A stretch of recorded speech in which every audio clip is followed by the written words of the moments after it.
नमस्कार दोस्तों। तो हमेशा की तरह रोज़ हम क्वेश्चन लाते हैं, ऑब्जेक्टिव क्वेश्चन। आज भी कुछ ऑब्जेक्टिव क्वेश्चन लाए हैं। ये जो ऑब्जेक्टिव क्वेश्चन है यह फिजिक्स का जो चैप्टर है ऊर्जा के स्रोत, इसी चैप्टर का ये सब क्वेश्चन होने वाला है आपके सामने। तो चलिए आगे बढ़ते हैं और बताते हैं। और बताने से पहले आपसे एक छोटा सा रिक्वेस्ट कर देते हैं कि इस वीडियो को लाइक कर दें, और अभी तक इस चैनल को सब्सक्राइब नहीं किया है तो प्लीज़ इसे सब्सक्राइब भी कर दें। तो चलिए, ऊर्जा के स्रोत। इस चैप्टर का पहला क्वेश्चन है, गर्म जल प्राप्त करने के लिए हम सौर जल तापक का उपयोग किस दिन नहीं कर सकते। तो इस क्वेश्चन का ऑप्शन ए है धूप वाले दिन, बी है बादलों वाले दिन, सी है गर्म दिन, डी है पवनों यानी वायु वाले दिन। तो इस क्वेश्चन का आंसर है बी, बादलों वाले दिन। इसके बाद 2 नंबर क्वेश्चन कह रहा है, निम्नलिखित में से कौन जैव मात्रा ऊर्जा स्रोत का उदाहरण नहीं है। तो इस क्वेश्चन का ऑप्शन ए है लकड़ी, बी है गोबर गैस, सी है नाभिकीय ऊर्जा, डी है कोयला। तो इस क्वेश्चन का आंसर है सी, नाभिकीय ऊर्जा। इसके बाद 3 नंबर क्वेश्चन कह रहा है, जितने ऊर्जा स्रोत हम उपयोग में लाते हैं उनमें से अधिकांश सौर ऊर्जा को निरूपित करते हैं। निम्नलिखित में से कौन सा ऊर्जा स्रोत अंततः सौर ऊर्जा से व्युत्पन्न नहीं है। तो इस क्वेश्चन का ऑप्शन ए है भूतापीय ऊर्जा, बी है पवन ऊर्जा, सी है नाभिकीय ऊर्जा, डी है जैव मात्रा। तो इस क्वेश्चन का आंसर है सी, नाभिकीय ऊर्जा। इसके बाद 4 नंबर क्वेश्चन कह रहा है, एक पदार्थ जो जलने पर बहुत ज़्यादा ऊष्मा उत्पन्न करता है कहलाता है, यानी क्या कहलाता है जो जलने पर बहुत ज़्यादा ऊष्मा उत्पन्न करता है। तो इस क्वेश्चन का ऑप्शन ए है ऑक्सीडाइजिंग अभिकरण, बी है बायोमास, सी है बायोगैस, डी है ईंधन। तो इस क्वेश्चन का आंसर है डी, ईंधन। इसके बाद 5 नंबर क्वेश्चन कह रहा है, पृथ्वी की सतह के नीचे कार्बनिक पदार्थों के अपघटन के कारण बनने वाले ईंधन को कहा जाता है, यानी क्या कहा जाता है। तो इस क्वेश्चन का ऑप्शन ए है कार्बनिक ईंधन, बी है बायोमास, सी है जीवाश्मीय ईंधन, डी है जमीनदोह ईंधन। तो इस क्वेश्चन का आंसर है सी, जीवाश्मीय ईंधन। इसके बाद 6 नंबर क्वेश्चन कह रहा है, उत्तम प्रकार का कोयला है। तो इस क्वेश्चन का ऑप्शन ए है लिग्नाइट, बी है बिटुमिनस, सी है एंथ्रासाइट, डी है पीट। तो इस क्वेश्चन का आंसर है सी, एंथ्रासाइट। इसके बाद 7 नंबर क्वेश्चन कह रहा है, इनमें से क्रूड ऑयल से कौन प्राप्त होता है, यानी कच्चा जो तेल होते हैं उनसे क्या प्राप्त होता है, कौन सा इसमें से प्राप्त होते हैं। तो इस क्वेश्चन का ऑप्शन ए है पाराफिन वैक्स, बी है संपीड़ित प्राकृतिक गैस, सी है कोक, डी है चारकोल। तो इस क्वेश्चन का आंसर है ए, पाराफिन वैक्स। इसके बाद 8 नंबर क्वेश्चन कह रहा है, केरोसिन का निर्माण होता है, यानी किससे होता है। तो इस क्वेश्चन का ऑप्शन ए है कोयला, बी है क्रूड ऑयल, सी है लकड़ी, डी है सीएनजी। तो इस क्वेश्चन का आंसर है बी है क्रूड ऑयल। इसके बाद 9 नंबर क्वेश्चन कह रहा है, जलाने पर इनमें से किससे सबसे कम प्रदूषण होता है। तो इस क्वेश्चन का ऑप्शन ए है पेट्रोल, बी है डीजल, सी है कोयला, डी है प्राकृतिक गैस। तो इस क्वेश्चन का आंसर है डी, प्राकृतिक गैस। इसके बाद 10 नंबर क्वेश्चन कह रहा है, परमाणु बम आधारित है। तो इस क्वेश्चन का ऑप्शन ए है रासायनिक अभिक्रिया, बी है नाभिकीय विखंडन, सी है नाभिकीय संलयन, डी है परमाणु टक्कर। तो इस क्वेश्चन का आंसर है बी, नाभिकीय विखंडन। इसके बाद 11 नंबर क्वेश्चन कह रहा है, किसी पदार्थ के लिए नाभिकीय संलयन के लिए आवश्यक ताप होना चाहिए। तो इस क्वेश्चन का ऑप्शन ए है 10 के, बी है 100 के, सी है 10 के पावर 4 के, डी है 10 के पावर 7 के। तो इस क्वेश्चन का आंसर है डी, 10 के पावर 7 के।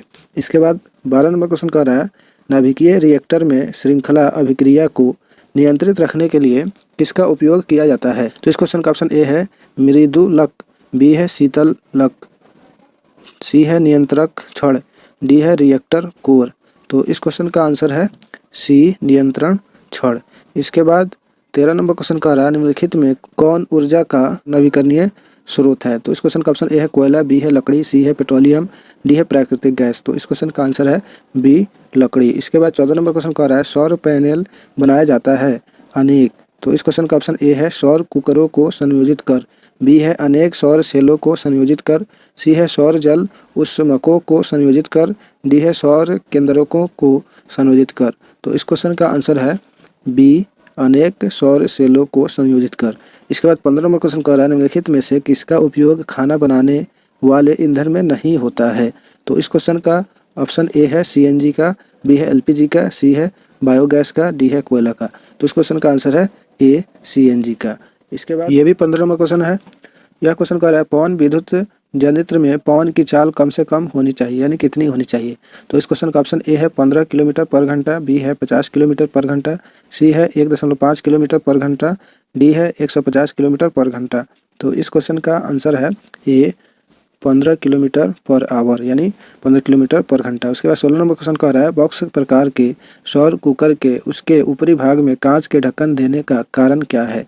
तो इस क्वेश्चन का ऑप्शन ए है बॉक्स के अंदर धूल कणों को जाने से रोकने के लिए।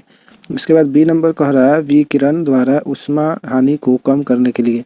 सी है बॉक्स के अंदर अधिक सूर्य का प्रकाश जाने के लिए। डी है इनमें से कोई नहीं। तो इस क्वेश्चन का आंसर है बी विकिरण द्वारा ऊष्मा हानि को कम करने के लिए। इसके बाद 17 नंबर क्वेश्चन कह रहा है हमारे देश में कुल विद्युत ऊर्जा उत्पादन का कितना प्रतिशत नाभिकीय विद्युत संयंत्रों द्वारा उत्पादित की जाती है। तो इस क्वेश्चन का ऑप्शन ए है 10% से कम, बी है 5% से कम, सी है 3% से कम, डी है 25% से कम। तो इस क्वेश्चन का आंसर है सी 3% से कम। इसके बाद 18 नंबर क्वेश्चन कह रहा है पवनों का देश कहा जाता है। तो इस क्वेश्चन का ऑप्शन ए है इटली, बी है इंग्लैंड, सी है डेनमार्क, डी है यूएसए। तो इस क्वेश्चन का आंसर है सी डेनमार्क। इसके बाद 19 नंबर क्वेश्चन कह रहा है सागरीय तापीय ऊर्जा रूपांतरण विद्युत संयंत्र यानी OTEC केवल तभी प्रचालित होते हैं जब महासागर के पृष्ठ पर जल का ताप तथा 2 किलोमीटर तक की गहराई पर जल के ताप में अंतर हो। तो इस क्वेश्चन का ऑप्शन ए है 40 डिग्री सेल्सियस का, बी है 20 डिग्री सेल्सियस का, सी है 10 डिग्री सेल्सियस का, डी है 0 डिग्री सेल्सियस का। तो इस क्वेश्चन का आंसर है बी 20 डिग्री सेल्सियस का। इसके बाद 20 नंबर क्वेश्चन कह रहा है भूतापीय ऊर्जा पर आधारित विद्युत शक्ति संयंत्र निम्न से किस देश में कार्य कर रहे हैं। तो इस क्वेश्चन का ऑप्शन ए है न्यूजीलैंड, बी है USA, सी है ए व बी दोनों, डी है भारत। तो इस क्वेश्चन का आंसर है सी ए एवं बी दोनों। ए एवं बी मतलब न्यूजीलैंड और USA।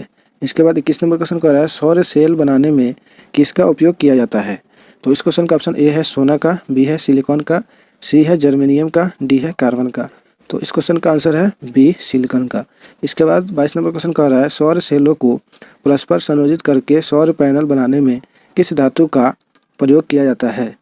तो इस क्वेश्चन का ऑप्शन देखते हैं।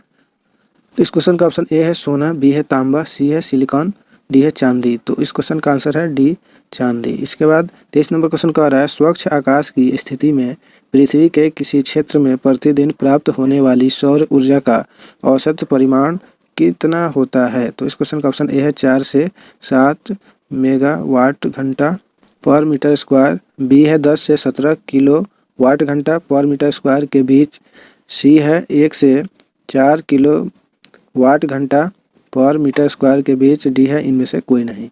तो इस क्वेश्चन का आंसर है ए 4 से 7 वाट घंटा प्रति मीटर स्क्वायर के बीच। इसके बाद 24 नंबर क्वेश्चन कह रहा है भारत का विशालतम पवन ऊर्जा फार्म किस राज्य में स्थापित किया गया है।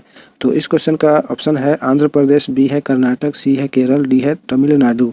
तो इस क्वेश्चन का आंसर है डी तमिलनाडु। इसके बाद 25 नंबर क्वेश्चन कह रहा है भारत का पवन ऊर्जा द्वारा विद्युत उत्पादन करने वाले देशों में कौन सा स्थान है। तो इस क्वेश्चन का ऑप्शन ए है प्रथम, बी है तृतीय, सी है पंचम, डी है षष्ठम। तो इस क्वेश्चन का आंसर है सी पंचम। इसके बाद 26 नंबर क्वेश्चन कह रहा है जैव गैस एक उत्तम ईंधन है, इसमें कितने प्रतिशत मीथेन गैस होती है। तो इस क्वेश्चन का ऑप्शन ए है 50%, बी है 70%, सी भी है 70%, डी है 75%। तो इस क्वेश्चन का आंसर है डी 75% डी। इसके बाद 27 नंबर क्वेश्चन कह रहा है निम्नलिखित में से कौन जैव मात्रा ऊर्जा स्रोत का उदाहरण नहीं है। तो इस क्वेश्चन का ऑप्शन ए है लकड़ी, बी है गोबर गैस, सी है नाभिकीय ऊर्जा, डी है कोयला। तो इस क्वेश्चन का आंसर है सी नाभिकीय ऊर्जा। इसके बाद 28 नंबर क्वेश्चन कह रहा है नाभिकीय ऊर्जा प्राप्त करने हेतु आवश्यक है। तो इस क्वेश्चन का ऑप्शन ए है हीलियम, बी है क्रोमियम, सी है यूरेनियम, डी है एल्यूमिनियम। तो इस क्वेश्चन का आंसर है सी यूरेनियम। इसके बाद 29 नंबर क्वेश्चन कह रहा है जीवाश्म ईंधन की ऊर्जा का वास्तविक स्रोत है। तो इस क्वेश्चन का ऑप्शन ए है नाभिकीय संलयन, बी है चंद्रमा, सी है सूर्य, डी है इनमें से कोई नहीं। तो इस क्वेश्चन का आंसर है सी सूर्य। इसके बाद 30 नंबर क्वेश्चन कह रहा है ऊर्जा का एसआई मात्रक होता है। तो इस क्वेश्चन का ऑप्शन ए है कैलोरी, बी है जूल, सी है ताप, डी है इनमें कोई नहीं। तो इस क्वेश्चन का आंसर है बी जूल। इसके बाद 31 नंबर क्वेश्चन कह रहा है निम्न में से किसका अर्ध जल होता है। तो इस क्वेश्चन का ऑप्शन ए है पेट्रो, बी है टर्बो, सी है नाइट्रो, डी है हाइड्रो। तो इस क्वेश्चन का आंसर है डी हाइड्रो। तो इस चैप्टर से 31 क्वेश्चन ही लाए हुए हैं जो बहुत ही इंपॉर्टेंट है। और ये सब क्वेश्चन आपको कैसे लगे अपनी राय कमेंट बॉक्स में लिखें और इस वीडियो को लाइक और शेयर ज़्यादा से ज़्यादा करें और दीजिए इजाज़त। फिर मिलते हैं नेक्स्ट वीडियो में, तब तक के लिए बाय, सी यू।